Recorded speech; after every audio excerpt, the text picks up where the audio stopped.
And without further ado, I just need to briefly introduce Mr. Bill Collins. Bill is with U.S. Bank's Government Banking Group. He's the head of the Government Banking Division for U.S. Bank. U.S. Bank, as you've probably noticed, is our title sponsor. And Bill will, in turn, introduce our keynote speaker. So welcome, Bill Collins.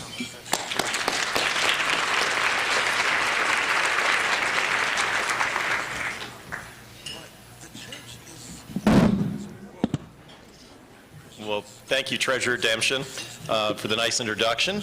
We're very proud and honored to be the title sponsor of the Women in the Money, the Utah Financial Empowerment Conference.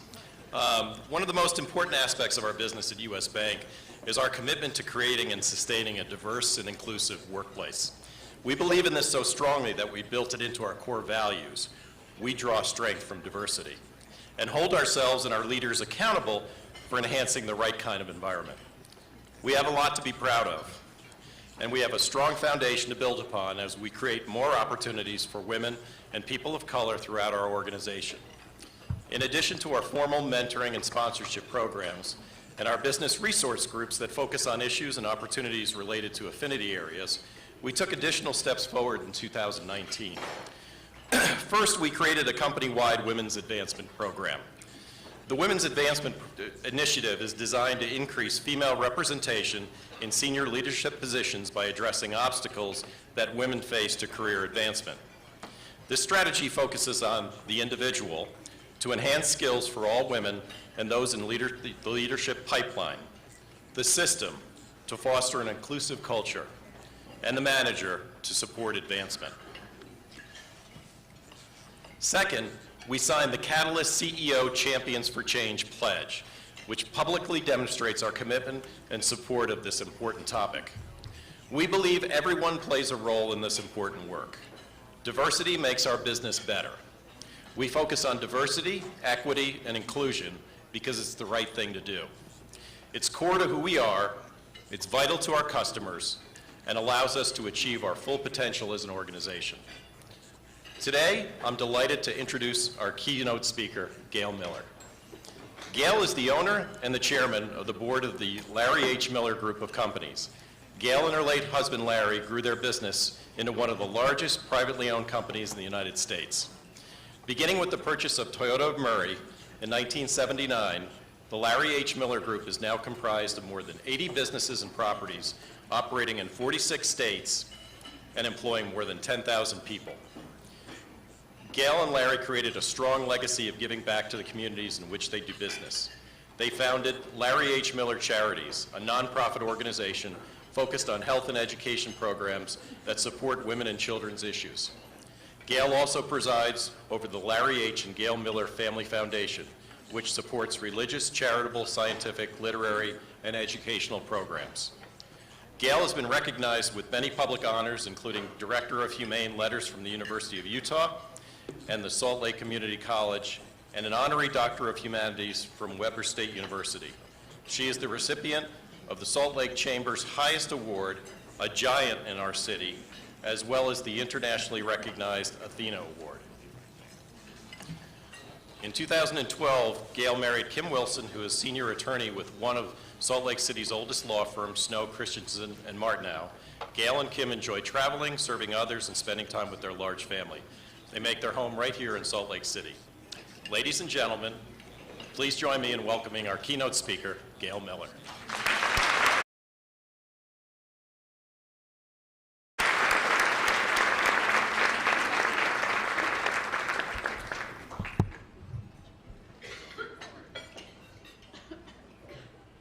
Good afternoon. It's a pleasure to be here. It's always fun to see a group of women gathered because you know there's a lot of energy and a lot of experience in every one of you.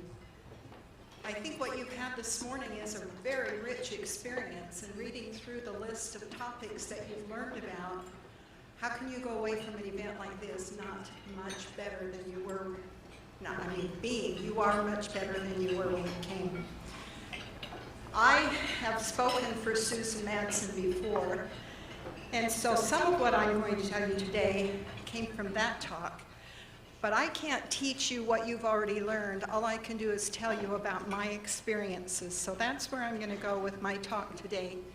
If I don't fill my allotted time, I'm happy to take questions. So if you want to think about questions while I'm speaking or anything that I speak about that's not clear, feel free to ask me when I'm through. To start out, I want to tell you that my childhood home was an old pioneer house built in the late 1800s, just north of downtown Salt Lake City in the Marmalade District. The floors of that house were raw wood. In those days, they put down planks of wood and they painted them, which is the way our house was. They weren't beautifully refined woods of today. They were painted brown, and then they were covered up with what used to be bought at Grand Central, if any of you remember. You could buy a roll of linoleum and put it out over the wood floor to give some color and beauty to your room, which is what we did until those got full of holes. Then you rolled them up and threw them out and went and bought a new one. That Grand Central, if you didn't know, was a forerunner to maybe Lowe's of today or Home Depot. Now, in the old pioneer homes, the rooms are laid out room after room with no hallways. So if you come in the living room, you go through the bedroom to go to the kitchen. So there were no hallways and very, very few closets. We had one closet. So every room in the house was a common space, whether it was a bedroom or a living room or a kitchen. Everybody could be everywhere they wanted to be. The kitchen doubled as a laundry room. And every Monday, we would wheel the wringer washer in from the back porch to the kitchen while we washed our clothing in the wringer washer and hung them out on the line to dry. It seemed like every Monday, our neighbor who cooked with coal would start up his stove, and all the soot would land on our clean laundry. But I remember clearly standing on that wood floor in a puddle of water that had spilled out of the washer, begging my mother for roller skates for my 6th birthday. And I was told that I should probably think of something else because they were very expensive and it was probably not likely that we'd be able to afford them that year. That disappointment was my first realization that maybe we were poor and that you had to have money to buy things. That was really my first experience with the concept of money and how important it was to have some. That was 70 years ago, and I've never forgotten it. It has shaped my attitude for the rest of my life about money. That one experience helped me to understand that as I got older, money was really important if I wanted to be able to do anything extra like my friends did, like go to girls' camp, buy the latest fashions, or have a really great Christmas like they did. And if I was going to have those things, I was going to have to pay for them myself. Now, I didn't obsess by it. It was just kind of a realization, because I didn't ask my parents for anything much after that first experience, because I knew that things like that were out of reach in our home. So as a teenager, I got a job at the telephone company so that I could earn my own money and take care of the things that I wanted and felt I needed instead of being a drain on my family. My parents had 9 children, so you can see that if you didn't have money, you had to find ways to do things. Having a lot of money was not my goal. Having enough money was my goal. And as I started to earn my own money, I quickly realized that money has to come with a set of values, or it's not really worth much. It's easy to spend money, but it's not always easy to spend it wisely. And through my experiences, I learned that money does not define who you are. Who you are defines what you do with money. Now, I have always been frugal. At first, it was because I had to be, and later on, it was because I had formed that habit and I chose to be. I wanted to be the one in control of my money. I wasn't interested in letting money control me. So when I got married, I realized that being away from my family, I was truly, honestly independent with my husband. And what our future was going to be up to us and how we created it and what we did with our money. And right away, we vowed that we would never go in debt for anything. We always saved in order to have enough money to buy what we wanted before we bought it.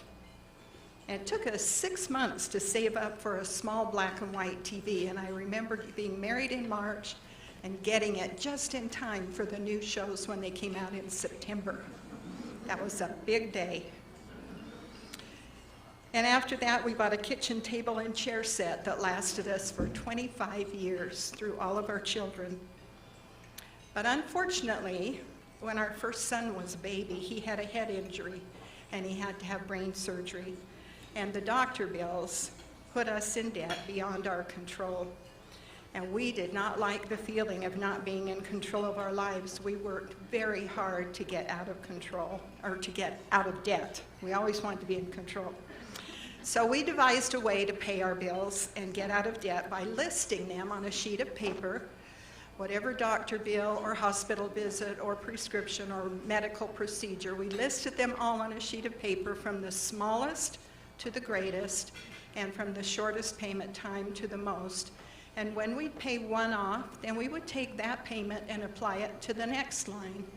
And we did that consistently until we got down to about $2,000 that we owed. And about that time, we moved to Colorado. Larry had been looking for a job that would pay well, and he had a chance to move to Colorado and play softball, which didn't pay, but it had a little tag with it that he could earn a lot more money there. So we moved there after we'd been married about 5 years, and he had an opportunity to advance his career, and he found a job at a Toyota store and became very successful at it. He was Toyota's first $1 million parts man. Now that meant that he sold $1 million worth of parts out of one store well before anyone else did. And then the next year he sold $2 million worth before anyone else sold $1 million worth. So he was advancing in his career and having a good time. We had 2 children at the time and 1 on the way, so I had quit my job and I was now a stay-at-home mom. Well, Larry worked very hard, but one day he said he was at work and he had an epiphany. He realized that our children were a permanent part of our life and that he was going to have to feed, clothe, and educate them for a very long time.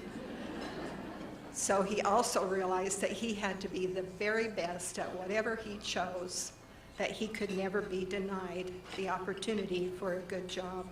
And from that day forward, he worked about 80 to 90 hours a week. But it paid off because his boss took notice and promoted him from parts manager to general manager of the Toyota store. Now that's not a pathway that is a normal pathway to general manager. But he did so well at that job that as his boss grew his company and added other stores, Larry was then promoted to the operations manager over 5 stores. Now, every time he got a promotion, he got a pay raise. But we decided that we were okay with where we were. We didn't need that extra money. So instead of raising our lifestyle, we put that money in the bank and saved it. And when we had enough, we invested it in some land and some other things. We created some savings accounts. And so that's how we handled our money. When we got to a point that our loan or our bills were down far enough, one day a man came into the Toyota store with an old Land Cruiser, and Larry bought it for $800, restored it, and then sold it for enough money that we could pay all of our bills, and we never went in personal debt again. Now, that's different than company debt, but personally, we never encumbered any of our assets with the business. So we have lived that way all of our lives. If we couldn't pay cash for it, we just didn't need it. But we did have a nice lifestyle, but we continued to be frugal. And it's a lot easier to be frugal if you both have the same attitude about money, which we did. Neither one of us had much growing up, and so we didn't have large appetites for a lot of things or playthings. And we tried to teach our children the same attitude about life, that you don't need a lot of things to be happy. You need each other, you need a good family, you need the great outdoors, you need sports, whatever it was, to fulfill those longings inside to be a good person. So where do your children learn about money? If they don't learn it from you, where do they get it? Do they get it from the TV? From their friends? Do they just have trial and error, get a little bit, go spend it, be without it, and try again? Do they see it on the social media? Nowhere do they get taught. Today, I would encourage you to teach your children and your grandchildren, if you have the opportunity, about the mechanics of money very early on. Show them the family budget and let them see how it fits into their lives or how they fit into its life. And make sure that money is alive for them and not just some nebulous object that you talk about.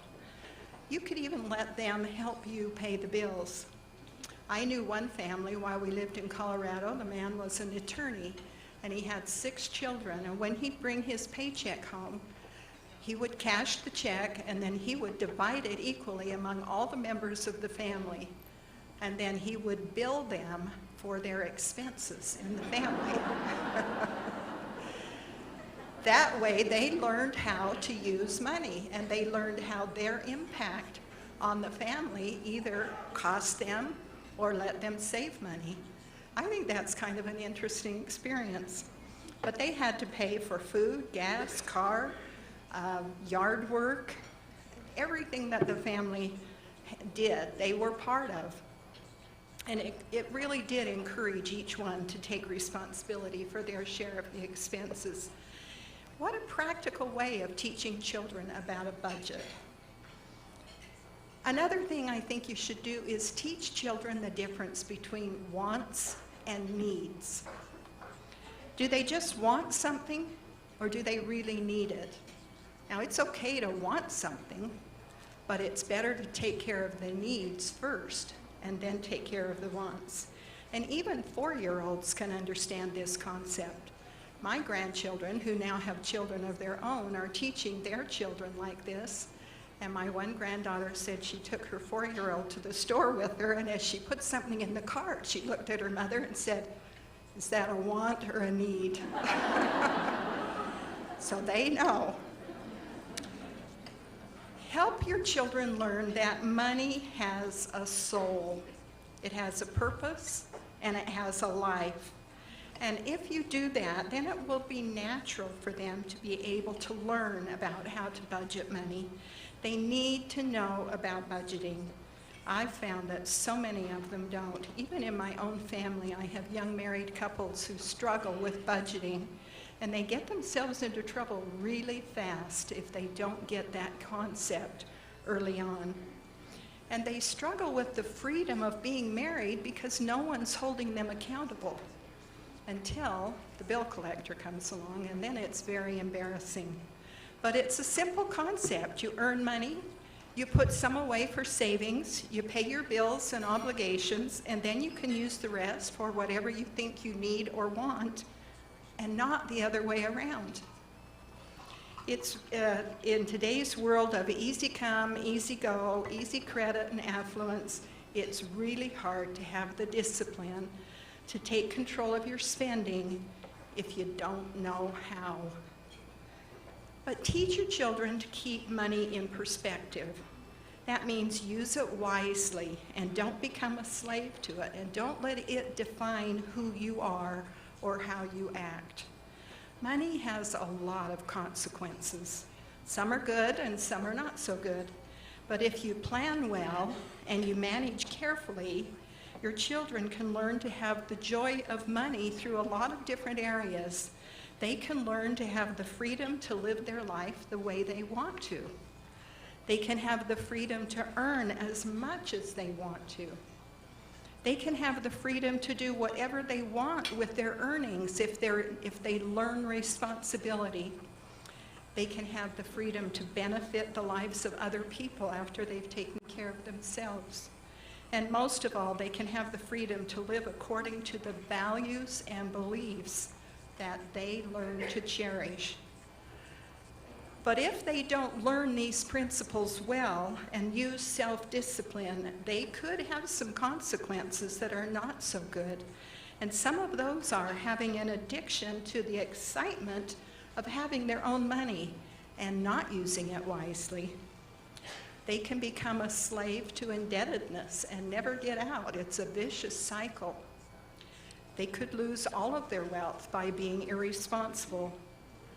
Or they could become obsessed with the desire to have riches and economic power just for the sake of having riches and power.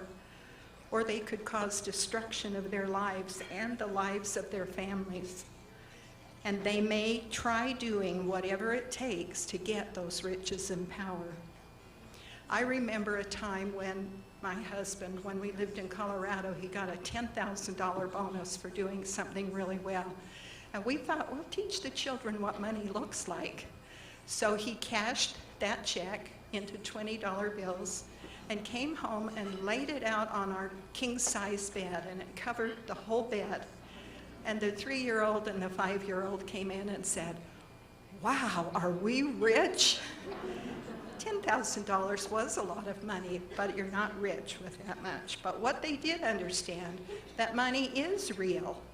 And it's money that you use as a means of doing most things in your life. So it's really important that early on you teach children about money. Now, saving money became a habit, and we helped our children to learn the value of money and the value of using it wisely by opening up savings accounts for them. At the same time, we were getting those raises and saving our own money. And we budgeted for the future. Each pay raise meant that there was more money to save, not to spend. When we spent money, our children understood that it was only for the things we needed, and if we didn't need something, we generally didn't buy it. And that way, we could do some fun things like take great vacations a couple of times a year and not overspend and lose control. So when the opportunity came along to buy our first dealership back here in Utah, we were able to take advantage of that because we had saved a lot of money. At least we thought it was a lot. It was $88,000. It wasn't enough to buy a dealership, but it was enough to show that we were serious about being frugal with our money and enable someone else to have confidence in us and loan us the rest. If we hadn't practiced saving in the early 70s as a young married couple, the Utah Jazz might not be in Utah today. We would, thank you. We would not own our dealerships or our theaters or the Bees or the Tour of Utah or be able to provide thousands of scholarships to young people to help the universities. And so you see, it's a process. As we learn how to manage our lives and our money, we don't know what the future's going to hold, but we know that we'll be prepared because we will have been practicing correct principles and using our money wisely.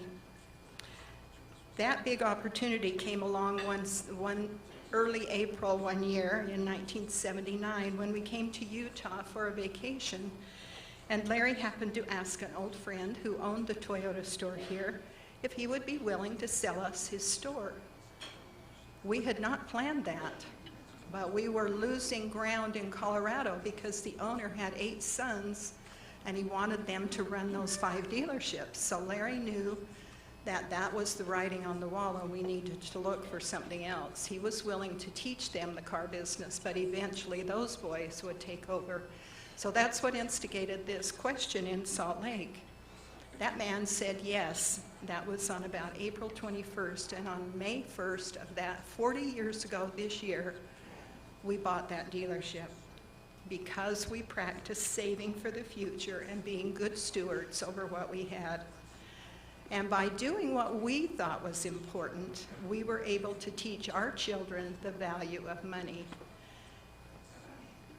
One day, my grandson came home from school and he said, "Mom," he called me Mom because I was raising him. He said, "Mom, are we filthy rich?"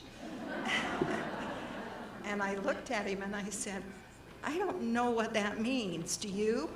He said, "No," and he just went off and played. But somebody at school had told him that. Those are the challenges that you face with children. And it's important to teach them what those things mean and that money has a value, but it doesn't define you. Now, like I said, we will be celebrating 40 years in business this May 1st. For the first 25 years, we focused on building the financial strength of our company.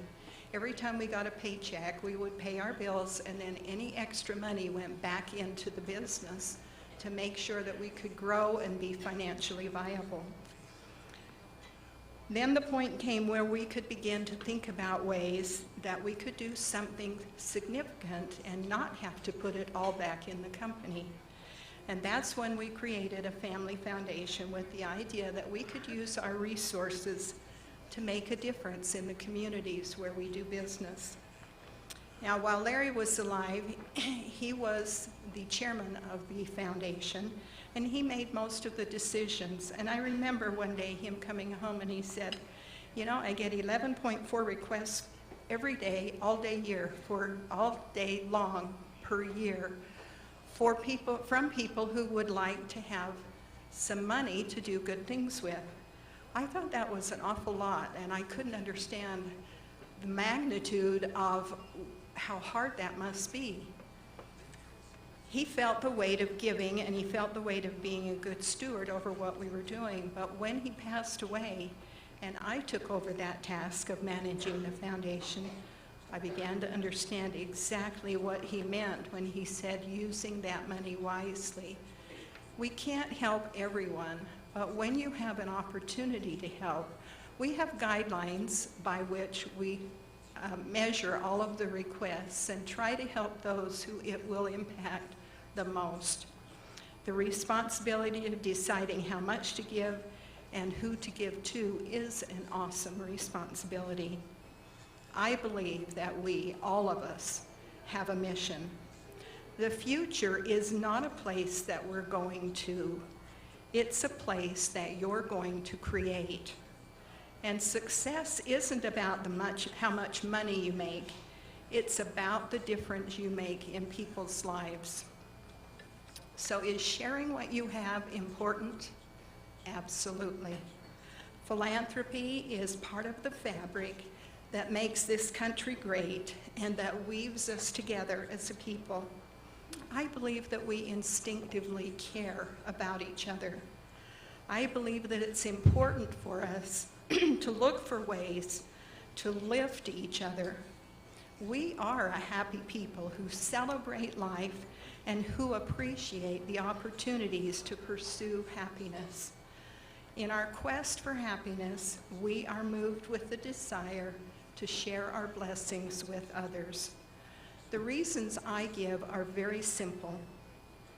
It's because we are stewards as a family over many things, and I believe that where much is given, much is required. I give back because it makes me feel good.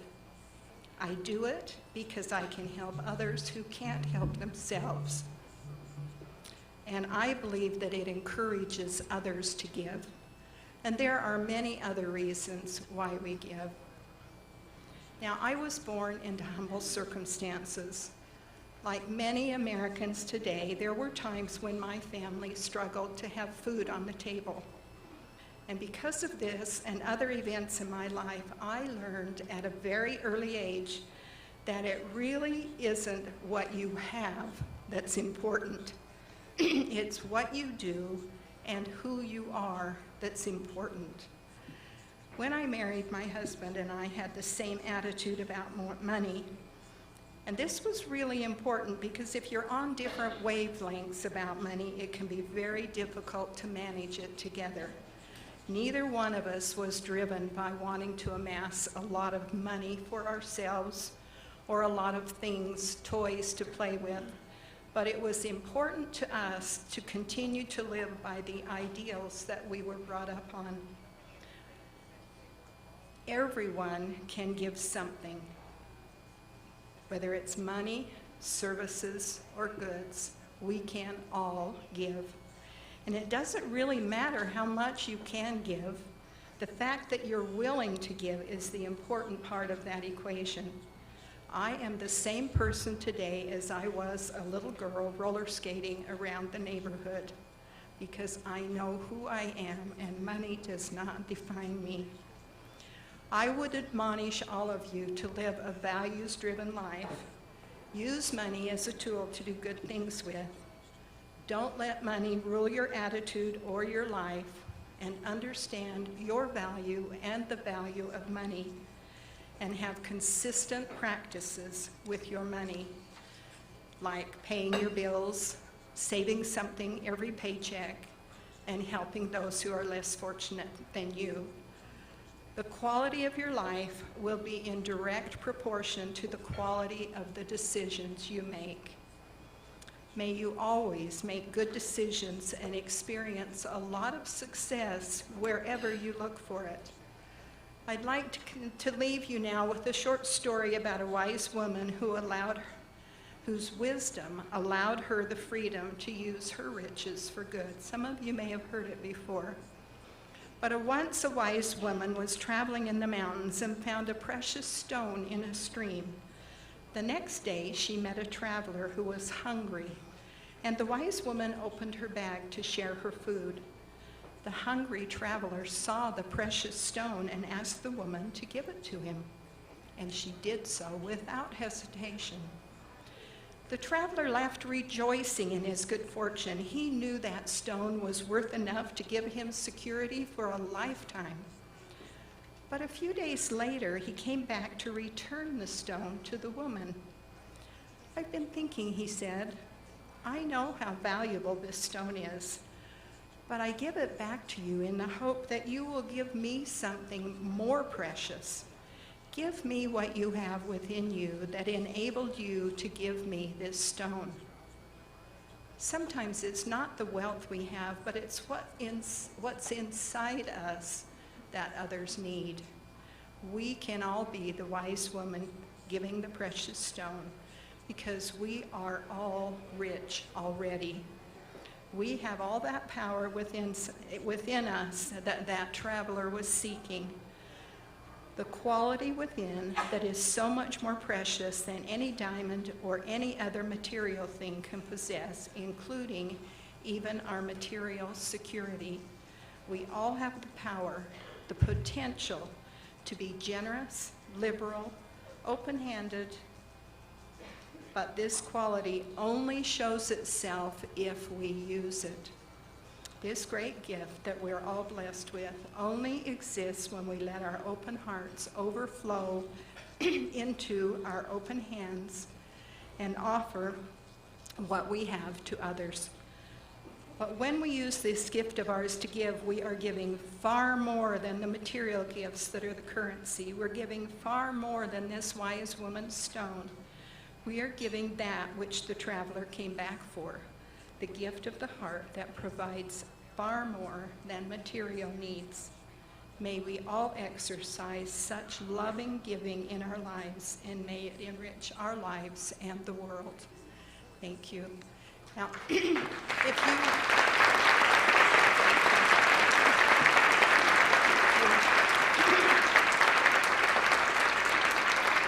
Thank you, I appreciate that. If you have any questions, I'm certainly open to them. I'm kind of an open book. So, we have microphones up here. Maybe our time's up. Susan, what do you think? Okay. Thank you.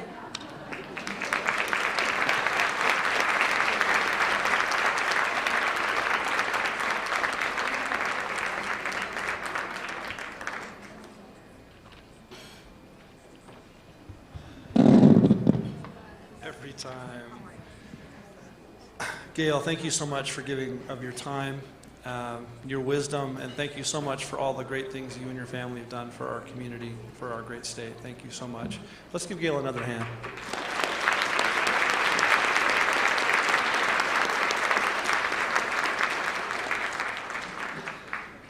Hopefully you've noticed these little business cards on your tables. This has the address for our survey. This is our first conference like this. We want to make sure that we get your feedback. I'm sure that there are many ways in which we can improve the experience for you all. We really, really value your feedback. So please be sure and grab one of these. And at the end of the conference today, sometime within the next couple of days, log on and provide us with your feedback. The link also shows at the end or on one of the slides, I guess, in this sponsor series of slides. So it is 1 o'clock, and it's time to jump to our next round of breakout sessions. And remember, after the next 2 rounds of breakout sessions, we need to have you back here at 3 for the drawings, for the raffles. So see you back at 3.